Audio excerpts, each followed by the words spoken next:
Morning student, हम देखें control and coordination. Control और कोऑर्डिनेशन, कंट्रोल हमारा किससे होता है? हमारा पूरा ब्रेन से होता है। ब्रेन ही हमारा पूरा बॉडी पार्ट को कंट्रोल करता है, हर बॉडी की मूवमेंट को कंट्रोल करते हैं, जैसे ग्रोथ एंड रनिंग। तो हमारी जो कंट्रोलिंग है वो यूनिट को हम देख रहे हैं इसमें।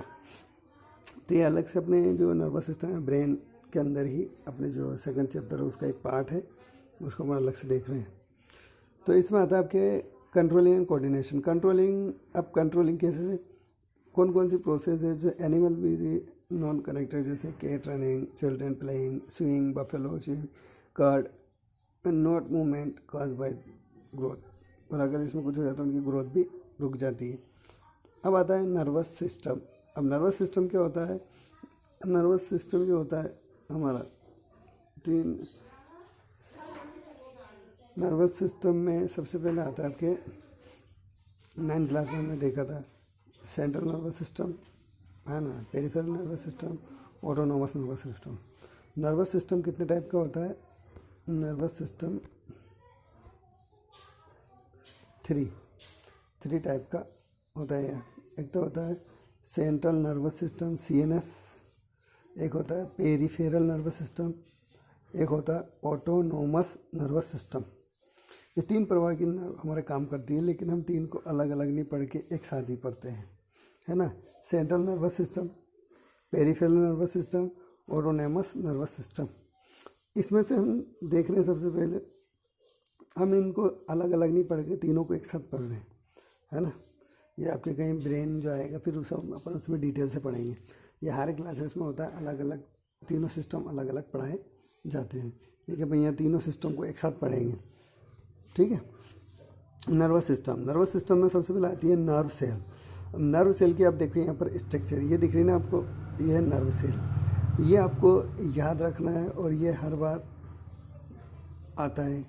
नर्व सेल के स्ट्रक्चर पूछा है, नर्व सेल के बारे में पूछा है।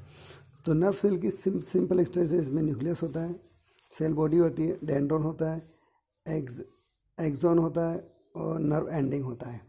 ये कितने पार्ट है इसमें? 1 2 3 4 5। ये नर्व सेल होती है। नर्व सेल की क्वालिटी होती है कि ये क्या होती है, स्टिमुलेशन को कहाँ तक, ऑर्गन से ब्रेन तक ले जाने का काम करती है। मतलब कोई भी उद्दीपन है, जो आपने किसी को टच किया, टच का सेंसर का जो भी, उसको कहाँ तक ले जाती है? ब्रेन, ऑर्गन से ब्रेन तक ले जाने का काम करती है और ब्रेन से ऑर्गन तक लाने का काम करती है। इसमें ये जो नर्व सेल होती है ये भी 3 टाइप की होती है। एक तो होती है मोटर नर्व है, एक होती है सेंसरी, एक होती है मिक्स्ड, यानी दोनों काम करती है। तो नर्व का जो वर्क होता है वो भी अलग अलग होता है। तो अब सिर्फ हम यहाँ देख रहे हैं कि नर्व सेल कैसी होती है।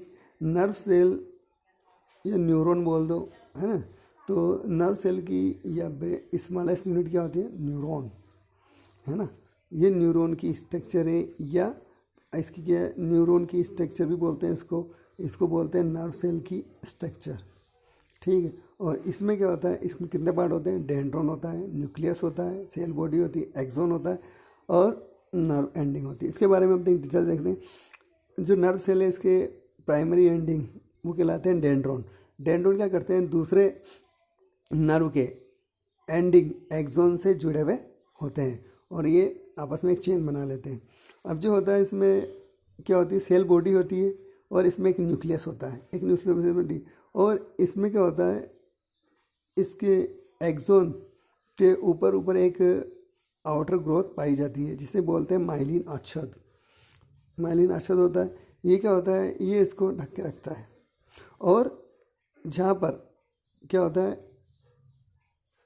एक्सॉन का, डेंड्रॉन का एक एंड और एक्सॉन का जब मिलते हैं तो ये जो स्पेस होती है ये स्पेस कहलाती है आपकी क्या, ये एक रेलगाड़ी की तरह डब्बे हो जाते हैं। जैसे कि ये आगे वाला सिरा, ये पीछे वाला, ये बैक वाला, ये प्राइमरी यानी इंजन के पास वाला, ये एंडिंग वाला, ऐसे इनकी एक चेन बन जाती है। इसमें ये जो बीच में गैप होती है, डेंड्रॉन और एक्सॉन के बीच में जो गैप होती है उसे बोलते हैं सिनेप्स। और ये सिनेप्स क्या करती है, इंफॉर्मेशन को लाने ले जाने का काम होता है। तो अब ये देखिए आपकी जो इसमें क्या होते हैं, रिसेप्टर होते हैं और ये सिनेप्स बन जाती है। एक्सन और डेंड्रोन के बीच में जो गैप होती है वो क्या कहलाती है आपके, ये कहलाती है आपके सिनेप। अब what is a reflex action. Reflex action क्या है, यहाँ पर देख रहे हैं रिफ्लेक्स एक्शन। रिफ्लेक्स एक्शन के बारे में आप लोगों ने सुना होगा, किसी भी गर्म चीज़ को या ठंडी चीज़ को आप हाथ टच करते हो तो आपका हाथ पीछे की ओर हट जाता है, ये कहलाता है रिफ्लेक्स एक्शन।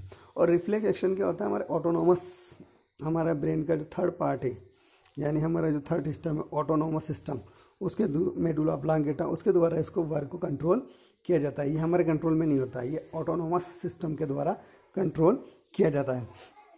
अब इसमें क्या होता है आगे देखिए आप, अब रिफ्लेक्स एक्शन कैसी प्रोसेस है तो उसका ये आप डायग्राम देखिए। रिफ्लेक्स आर्क और रिफ्लेक्स एक्शन दो चीज़ें, ये हमारे ये यहाँ पर हमने क्या किया, यहाँ देखिए आप थोड़ा ध्यान से, हमारा हाथ किसी गर्म वस्तु को छू रहा है तो क्या हुआ, इसमें से जो नर्व आई वो सेंसरी नर्व के थ्रू कहाँ गया है, ये हमारे सेंट्रल किसके द्वारा, स्पाइनल कॉर्ड द्वारा। अब एक चीज़ होती है इसमें जो स्पाइनल कॉर्ड है ना, तो स्पाइनल कॉर्ड और हमारा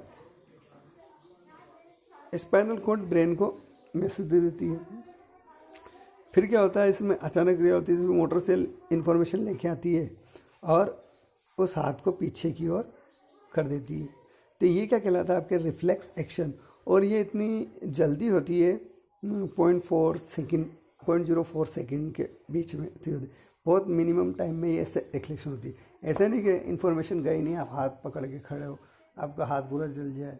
अब आप कहते हैं कि सेंसर नहीं होते तो अच्छा होता, सेंसर नहीं होते, जैसे दर्द जो होता है हमारे सेंसर की वजह से होता है, सेंसरी सेल की वजह से।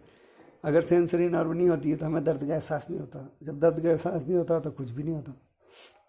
तो जो क्या होता है, जो पेन किलर दिए जाते हैं उन सेंसरी नर्व को क्या कर देते हैं, डिस्प्लेस कर देते हैं, मतलब उसको संदमित कर देते हैं, उसको रोक देते हैं, जिससे क्या होता है आपको दर्द का एहसास कम होने लग जाता है।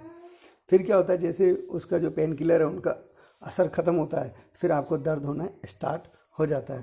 तो इसमें क्या है, ये आपके रिफ्लेक्स आर्क। रिफ्लेक्स आर्क क्या होता है कि जैसे आपने किसी गर्म चीज़ या ठंडी चीज़ को टच किया, टच करते इसकी सेंसरी द्वारा कहाँ गई, इनकी कहाँ ब्रेन को गई, ब्रेन में एनालिसिस हुआ, एनालिसिस में वहाँ से इन्फॉर्मेशन भेजी, हाथ की जो मसल थी वो उनमें कंट्रक्शन हुआ, है ना, कर्षण हुआ, जो हाथ पीछे की ओर रिफ्लेक्ट हुआ। तो ये जो पूरी प्रोसेस होती है बहुत जल्दी होती है, ये कहलाता है आपके रिफ्लेक्स आर्क। अब रिफ्लेक्स ये तो किसके, तो ये हो गया आपके, तो यहाँ तक आपको समझ में आया। अब है ह्यूमन ब्रेन। ह्यूमन ब्रेन जो होता है, हमारे ब्रेन के भी कितने पार्ट है, ब्रेन के 3 पार्ट है, fore brain, mid brain, hind brain. कौन सा, fore brain, mid brain, hind brain. तो आपको क्या करना है, इन पार्ट के नाम याद रखना है, फिर हम इनका अलग से एनालिसिस करेंगे, जैसे कि अभी पूरा वीडियो इसमें होगा नहीं। तो fore brain, mid brain, hind brain, है ना, तो ये इसके पार्ट के नाम याद रखना आप। और ये रिफ्लेक्स आर्क और रिफ्लेक्स एक्शन आपको समझ में आ गया होगा। तो बहुत सारी जो क्रियाएं होती है तो वो किसके द्वारा होती है, तो ब्रेन के कितने पार्ट होते हैं, 3 पार्ट होते हैं, फोर ब्रेन, मिड ब्रेन और आपके हिंड ब्रेन। ये 3 पार्ट होते हैं, है ना, फोर ब्रेन, मिड ब्रेन और हाइंड ब्रेन। फोर ब्रेन के अंदर क्या होता है, ये सेरिबेलम होता है, क्रेनम स्कल होती है, मिड ब्रेन जो हब के रूप में होता है और हाइपोथैलेमस पिट्यूटरी ग्लैंड पाई जाती है, और हाइंड ब्रेन के अंदर बोन्स, मेडुला और सेरिबेलम होता है, सेरिबेलम पाया जाता है, और ये स्पाइनल कॉर्ड से जुड़ा हुआ होता है। इसको हम और डिटेल से देखेंगे, अभी फ़िलहाल इतना ही।